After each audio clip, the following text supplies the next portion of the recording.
안녕하세요. 책 읽어주는 몽실맘. 오늘도 즐거운 주말이 휴일. 머잖아 24일 메리 크리스마스 이브 날도 있고 크리스마스도 다가오고 있네요.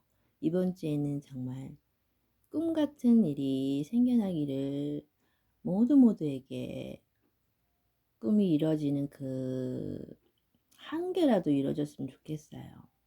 그럼 달러구트 꿈 백화점을 그 다음에 이어서 이 펜이라는 이 주인공 친구는 어디에서도 적응을 잘하는 것 같아요. 그리고 눈치도 빠르고 그리고 행동도 참 빠르고 민첩한 것 같고요. 앞으로 이 백화점에서 꿈을 잘 팔 수 있을 것 같아요. 그럼 두 번째, 한밤의 연애 지침서 읽어드립니다. 페니는 지난달 한 달 동안 그럭저럭 발전해 나가고 있었다. 가장 큰 발전은 단골 손님이 눈꺼풀 저울에 대해 속속들이 알게 된 것이었다. 898번 단골 손님이 눈꺼풀 저울은 시도 때도 없이 눈꺼풀이 무거워지곤 했는데 그 빈도가 어찌나 잦았던지 페니는 분명 저울이 고장난 거라고 생각했다. 외도 아주머니, 이 눈꺼풀 저울은 고장난 게 확실해요. 제가 며칠 동안 지켜봤는데요. 이 손님이 계신 지역은 지금 한밤중이 아닐 뿐더러 아침 8시부터 오후 5시까지 온종일 눈꺼풀이 감기고 있다고 나와요. 보세요. 지금도요. 저울이 눈꺼풀 부분이 딸깍거리며 느릿느릿 감았다 떴다를 반복하고 있었다. 저울은 정상이야. 고등학생 손님인데 아무래도 수업 중에 반이 조는 것 같아. 그냥 둬. 수업 중에 졸린 건 나라님이 와도 어쩔 수가 없다고 하잖니? 페니는 이 밖에도 손님이 찾는 꿈이 몇 층에서 판매하는 상품인지 신상품 입고일은 언제인지 등의 기본적인 안내도 할 수 있게 되었다.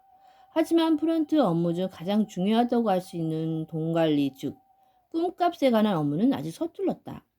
무엇보다 드림페이 시스템즈 프로그램을 다루는 것이 가장 까다로웠다. 달러구두도 그건 마찬가지였기 때문에 여태껏 소님들이 흡을로 낸 꿈값을 관리하는 것은 전적으로 웨더 아주머니 몫이었다. 손님은 꿈을 꾸고 난 후에 느끼는 감정이 딱 절반으로 요금을 지불해야 돼. 감정이 풍부한 손님에게 팔면 꿈값을 많이 받을 확률도 높아지겠지? 그러니까 단골 손님 관리가 중요한 거야. 우리 단골 중에는 감정이 풍부한 사람들이 대부분이거든. 어떻게 감정을 돈처럼 지불하는 게 가능하죠? 그러니까 드림페이 시스템즈가 훌륭하다는 거야. 시스템즈가. 일종의 IT 기술인 거지. 사물 인터넷 말이야. 우리 금과 손님들 그리고 이 시스템에 연결되어 있고 손님들이 꿈값을 내면 금고로 들어오고 우리 그 데이터를 컴퓨터로 볼 수 있지. 팬이 자니? 알아듣는 척이라도 좀 해주렴. 웨더가 애언하는 듯 말했다. 죄송해요. 머릿속이 잘 그려지지가 않아서.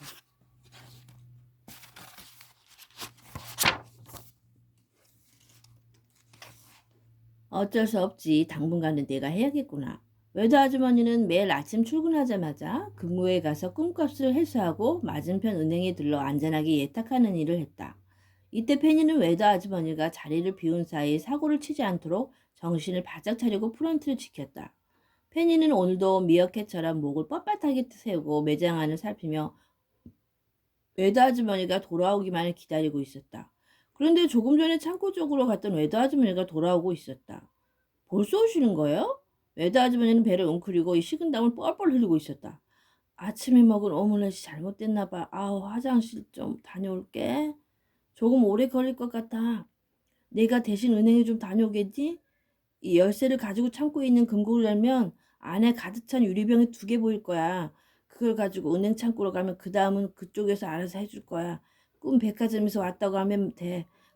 빨리 가줘. 아우, 늦으면 은행에 손님이 몰려들 거야. 아주머니는 자그마한 열쇠를 건네고 화장실 쪽으로 쌩간히 달려갔다. 페니는 당황할 틈도 없이 얼른 종이에 잠시 은행 갑니다. 페니야라고 희귀하게 쓰고 잘 보이는 곳에 대충 붙였다. 그리고 잊어버리지 않도록 금고 유리병 2개 가득 찬 걸로 은행 창구 꿈 백화점에서 왔다고 말하기를 되뇌며 종종 걸음으로 창고로 향했다. 페니는 잘 정돈된 창고 안쪽의 금고 앞에 섰다. 금고는 생각했던 것보다 훨씬 커서 열쇠를 넣는 구멍을 찾는 데만 한참이 걸렸다. 겨우겨우 발 언저리에 있는 열쇠 구멍에 열쇠를 밀어넣고 돌리자 철컥하고 잠금 장치가 풀리는 소리가 났다. 로비 출입구만 문구만 해도 거대한 금고문을 힘껏 당기자 동굴처럼 깊은 내부가 드러났다. 금고는 어느 부잣집 지하 1층의 거대한 조물류 창고 같았다. 마침 케이스 안에 들어있는 유리병들이 수없이 많이 있었는데 내용물의 색깔은 모두 조금씩 달랐다. 신비로운 청록색, 눈부신 상아색도 있었고 피처럼 거붉은 색도 있었다. 페니는 유리병 안에 얇게 깔린 검붉은 액체가 어딘가 소름 끼친다고 생각했다. 금고 안에서 똑똑하는 물방울 떨어지는 소리가 계속해서 울려 퍼졌다. 페니는 이 색색의 액체들이 손님들로부터 지금 지급되는 꿈값이라는 것을 알고 있었지만 실제로 보니 더욱 신기했다. 외도 아주머니가 얘기했던 꽉 찬 유리병 2개는 어렵지 않게 찾을 수 있었다. 지난밤에 누군가가 미리 꽉 찬 병을 케이스에서 꺼내어 아래쪽으로 내려둔 것 같았다. 유리병에는 설렘이라고 적힌 라벨이 붙어 있었고 안에 들어있는 액체는 솜사탕처럼 연한 핑크색이었다. 페니는 조금 더 병들을 구경하고 싶었지만 외도 아주머니가 은행에 얼른 가야 한다고 했던 것을 잊지 않았다. 그녀는 꽉 찬 유리병 2개만 얼른 꺼내고 금고문을 잠갔다. 페니는 유리병 2개를 양팔에 꽉 안고 맞은편의 은행으로 향했다. 꽤 무겁고 미끄러워서 이동하는 내내 진땀이 났다. 페니는 외도 아주머니가 뭔가 편리한 이동 도구를 빼먹고 알려주지 않은 것이 틀림없다고 생각했다. 은행 문을 열자 쾌적한 에어컨 바람이 훅 불어왔다. 아직은 사람이 그리 많지 않았다. 여유롭게 번호표까지 뽑고 나자 페니는 여기까지 꽤 매끄럽게 해낸 자신이 대견하게 느껴졌다. 이제 덜렁이 페니는 없어. 나도 참 이렇게 할 때는 한다니까. 페니는 대기석에 앉아서 분홍빛 액체가 찰랑거리는 유리병을 꼭 끌어안고 기다렸다. 대기자는 7명. 조금만 기다리면 차례가 돌아올 거라고 생각했는데 창고에 있는 손님들은 복잡한 일 처리라도 하는 듯 일어날 줄은 몰랐다. 줄여진 페니는 유리병을 발치에 조심스럽게 내려놓고 대기석 옆에 구비된 잡지꽂이에서 한 권을 빼들었다. 표지에는 꿈의 내과학 5월호라고 적혀 있었다. 별로 재밌어 보이는 제목은 아니었다. 페니는 아무 페이지나 펼쳐서 주르륵 읽어 내려갔다. 이달의 논문, 꿈값과 그들의 감정에 대한 고찰. 이달의 논문으로 닥터 리노의 꿈값과 그들의 감정에 대한 고찰이 선정되었다. 그동안 무수히 많은 관련 논문이 발표되었으나 이번 닥터 리노의 논문만큼 심도 있는 연구를 바탕으로 한 것은 드물다는 평이다. 핵심은 손님들이 스스로를 망각의 동물이라고 인지하고 있다는 점입니다. 그들은 객관적으로 자신들을 파악하고 있어요. 심지어 자신들이 기억하고 있는 모든 정보가 있는 그대로의 실제 사실이 아니라 머릿속에서 재입력된 정보라는 것까지 알고 있습니다. 결국은 모든 경험이 잊힐 거라는 것을 알고 있다는 건 지금 이 순간이 한 번뿐이라는 것을 더 절절하게 느끼게 하죠. 그 점이 바로 손님들이 느끼는 감정과 그들이 지불하는 꿈값에 특별한 힘을 부여하는 것입니다. 리노 박사는 200장이 넘는 논문의 핵심 내용을 요청하는 질문에 이와 같이 답했다. 일각에서는 기존 연구이 답습일 뿐이라고 비판의 목소리를 내고 있다. 그러나 지난 10년 동안 무려 3,000건의 사례를 꾸준히 연구한 닥터 리노의 로고만큼은 모두가 인정하는 분위기다. 논문 전체는 꿈의 내역 홈페이지에서 열람할 수 있습니다. 펜지는 200장이 넘는 논문을 생각하자 머리가 핑 돌았다. 그녀는 미련 없이 잡지를 덮어버렸다. 아직도 대기자는 5명이 남아있었다. 그런데 바로 그때 말쑥하게 정장을 입은 남자가 앞에 앉더니 말을 걸었다.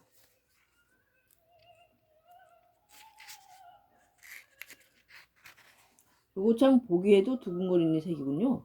아주 질이 좋아요. 이 정도면 200고도는 거뜬히 밝겠는데요. 어디서 왔죠? 처음 보는 얼굴인데? 맞은편 끈 백화점에서 왔어요. 신입이라 처음 보실 거예요. 페니는 그 남자가 은행에 관련자 정도나 되나 보다고 짐작했다.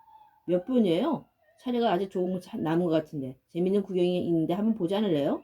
페니가 무거운 병을 가지고 있어서 움직이기가 힘들 것 같다는 제스처를 취하며 거절하려고 할 때 남자가 자연스럽게 병을 하나 집어들었다. 도와줄게요. 남자는 은행 창구 반대쪽으로 페니를 안내했다. 페니는 얼떨결에 나머지 병 하나를 들고 남자를 따라 걷고 있었다. 그들이 다다른 곳에는 커다란 전광판과 100여 개에 달하는 의자들이 늘어서 있었다. 기차역이 대합실을 그대로 옮겨놓은 것 같은 공간이었다. 어딘가에 초조해 보이는 사람들이 그들이 머리 위에 천장에서부터 내려오는 초대형 전광판을 뚫어져라 보고 있었다. 전광판에는 마치 증권시장의 상품들처럼 다양한 종류의 감정들이 시세가 실시간으로 나타나고 있었다. 성취감과 자신감이 15%나 오른 새로운 최고가를 경신하며 진한 빨간색으로 가장 앞쪽에 나열되어 있었고, 아래쪽에는 허무함과 무기력함의 시세가 뚝뚝 떨어지고 있었다. 전광판이 가장 잘 보이는 자리에는 간절하게 두 손을 모으고 있거나 한숨을 푹푹 쉬는 사람들이 여럿 앉아 있었다.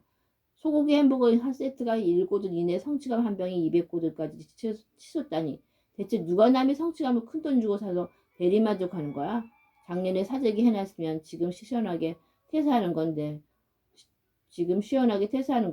누군가 한탄했다. 페니는 전광판 위쪽에서 설렘의 시세를 확인할 수 있었다. 설렘은 어제보다 조금 오른 병당 150고든에 거래되고 있었다. 페니는 잃어버렸다간 큰일이 나겠구나 싶어 유리병을 꼭 끌어안았다. 그리고 같이 온 남자를 돌아봤지만, 아프사, 그는 사라지고 없었다. 더불어 그가 대신 들어주고 있던 설렘 한 병도 큰일 났다. 페니는 등줄기가 서늘해지는 것을 느꼈다. 사기꾼이었을까? 그 사람 분명 마침마다 얼빠진 얼굴하고 돈이 될 만한 걸 여벌한 듯이 손에 들고 있는 사냥감을 노리다가 페니를 발견한 것이 틀림없었다. 그것도 모르고 신입이라고 내 입으로 나불거렸으니 군침도는 먹잇감이 되기에 딱 좋았을 것이다. 아무리 찾아도 남자는 보이지 않았다. 페니는 이제 무거운 병을 들고는 한 걸음도 더 걸을 수 없을 만큼 지쳐버렸다. 페니는 나머지 한 병이라도 예탁하려 했으나 이미 그녀의 차례는 지나가지 오래되었다. 설상가상 번호표도 온데간데 없었다. 더는 프런트 자리를 비워줄 수 없었기 때문에 그녀는 어쩔 수 없이 가게로 돌아가기로 했다. 외도 아주머니는 진작 돌아와 있었다. 왜 페냐는 다르게 그녀는 화장실에서의 볼일이 일사천리로 끝나는지 매우 가뿐해 보였다. 외도 아주머니, 페니, 너 표정이 왜 그러니? 어라? 그건 왜 다시 두고 왔니? 페니는 자초지종을 설명했다. 이야기로 풀어봐서 말하니 자기 자신이 천하의 바보 멍청이처럼 느껴졌다. 아, 이거 큰일인걸? 요즘 설렘이 워낙 귀해서 말이야. 내 잘못이 크구나. 너한테 갑자기 일을 맡기는 게 아니었어. 내가 굿도에게 잘 얘기할 테니 너무 걱정하지 마. 혹시 경찰에 신고하면 잡을 수 있을지도 몰라. 그 작자는 나한테도 몇 번 수작을 건 적이 있었어. 그럼 그때 정강이 확 걷어차 쳐야 되지. 왜도. 달러굿도가 부스럭 나타났다. 그러니까 꾹꾹 한 병을 소매치기 당한 데다 나머지 한 병은 예탁도 못한 건가? 오늘 3개월 만에 설렘 병당 가격이 최고치던데? 정말 죄송해요, 달러구트님. 페니는 감히 달러구트의 얼굴은 쳐다보지도 못하고 용서를 빌었다. 그런데 마침 잘 되었구나. 그렇지 않아도 설렘 한 병이 필요했단다. 웨더가 은행으로 가기 전에 프런트에 들러 말하려고 했는데 깜빡했지 뭐야. 그런데 이렇게 내가 다시 들고 오다니. 오늘 일이 잘 풀리는구나.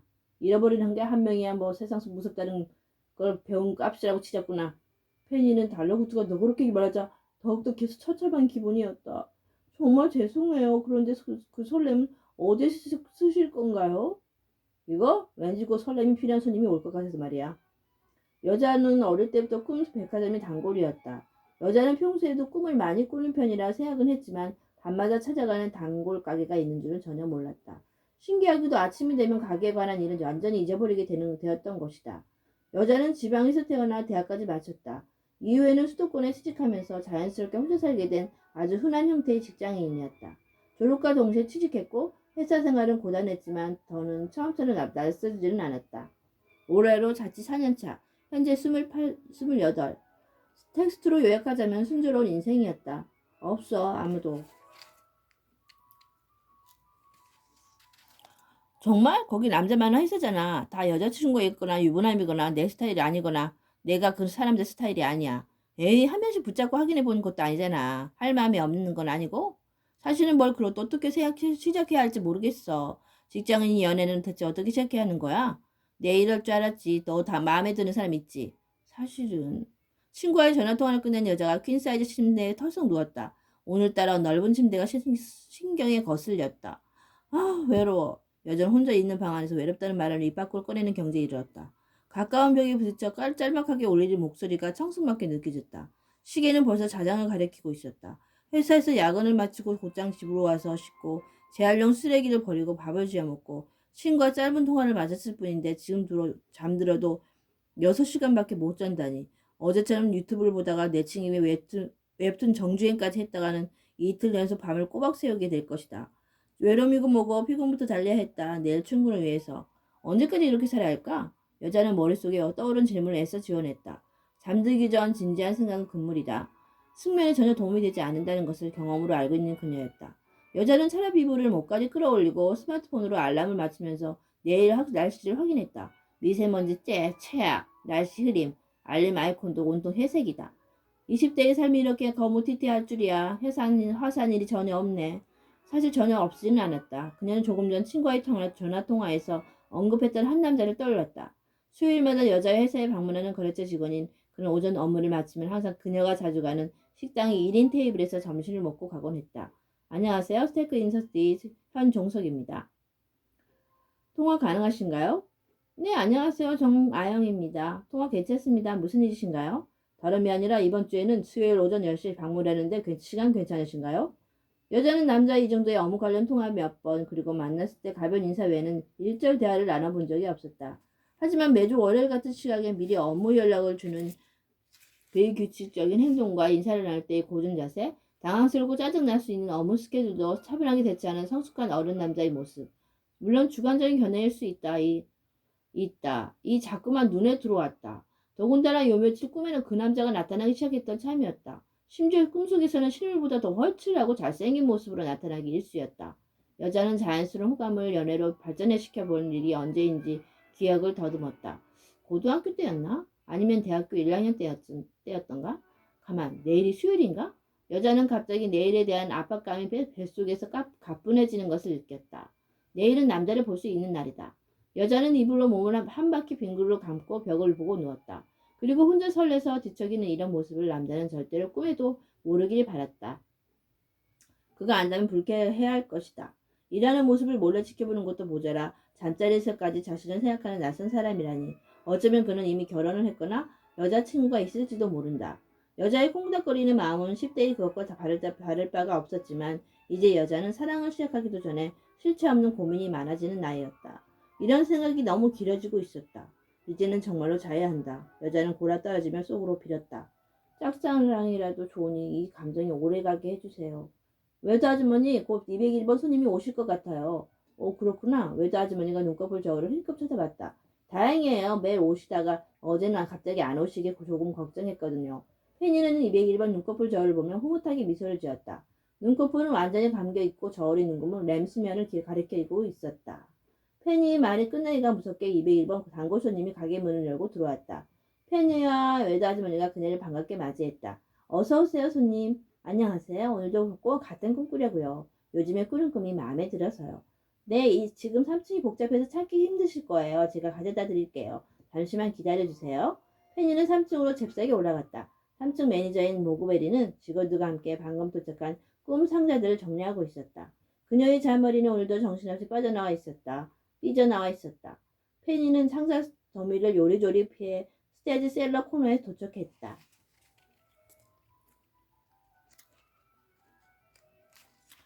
꾸준히 잘 팔리는 꿈들이 매대에 산더미같이 쌓여 있었다. 분명 아침에는 차곡차곡 정리되어 있었겠지만 워낙 많은 사람이 뒤적거린 탓에 엉망이 되어 있었다. 페니는 여자 손님이 기다린 꿈을 찾기 위해 열심히 상자를 뒤적거렸다.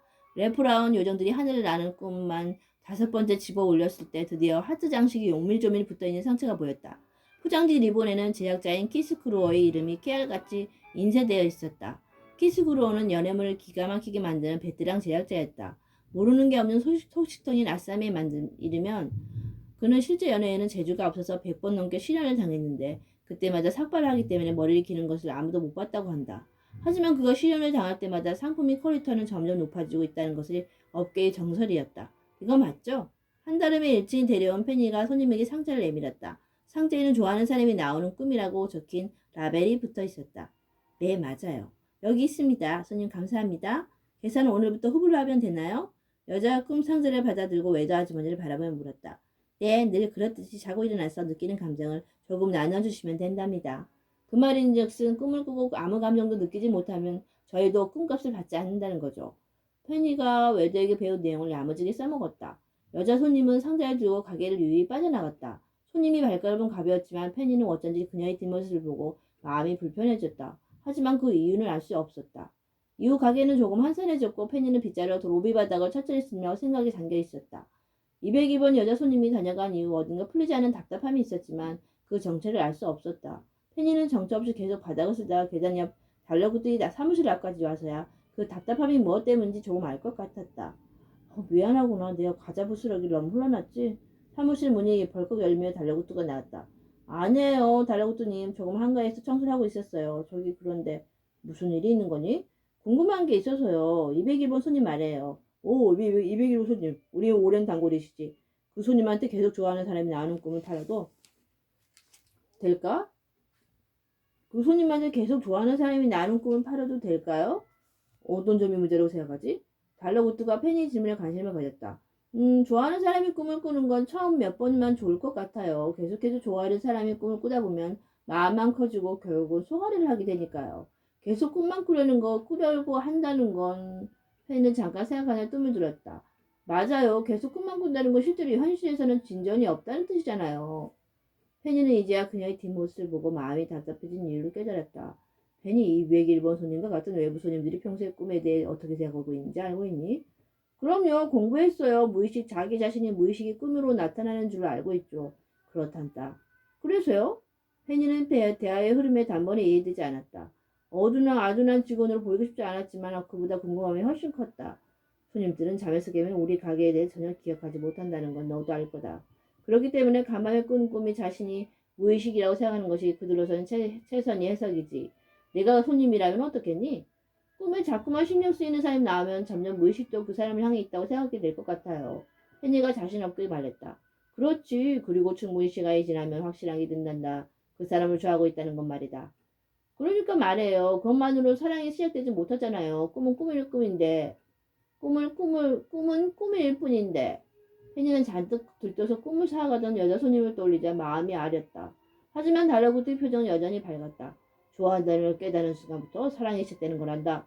그 끝이 짝사랑이든 두 사람이 사랑이든 우리 역할은 그걸로 충분하단다. 짝사랑이 아니면 좋겠어요. 너무 슬프잖아요. 내 말대로 꿈은 꿈일 뿐이잖니? 현실이 그녀를 믿어보자꾸나. 여자는 일어나려던 시간보다 5분 먼저 일어났다. 알람이 울리지 않았는데 다 상쾌하게 눈이 떠졌다. 어렴풋이 꿈에 어떤 가게에 가셨던 것 같은 생각이 들었지만 생각을 떠올리려고 애들수록 손에 움켜쥐는 모래알처럼 머릿속에서 빠르게 빠져나갔고 여자는 다시는 이것에 대해 기억해내지 못했다. 다만 여자의 머릿속에 남은 것은 오늘도 꿈에 그 남자가 나왔다는 것이다. 여자는 꿈속에서 그 남자가 자주 가는 식당에서 함께 있었다. 여자는 남자가 매일 앉는 자리 옆에 다정하게 붙어앉아 긴 이야기를 나눴다. 둘은 그 자리에서 매일 만나기로 한 것 같았고 꿈속에서 나눈 남자와의 대화는 오래 알던 사이처럼 편안해졌다. 여자의 꿈이 여운을 그대로 간직한 채 침대에서 일어나 욕실을 향했다. 분명 설레고 있었다. 하지만 샤워기에 차가운 물이 다 몸에 닿는 순간 그녀는 순식간에 냉정을 되찾았다. 혼자서 이게 무슨 주책이야? 여자의 설레는 마음이 사라지기 직전 꿈 백화점 1층 로비 앞 프런트에서 알림음이 울렸다. 그니까 그 다음에는요. 남은 시간은 여러분들이 상상에 맡기시고요. 오늘 하루도 즐겁게 꿈을 향해서 꿈을 그려보아요.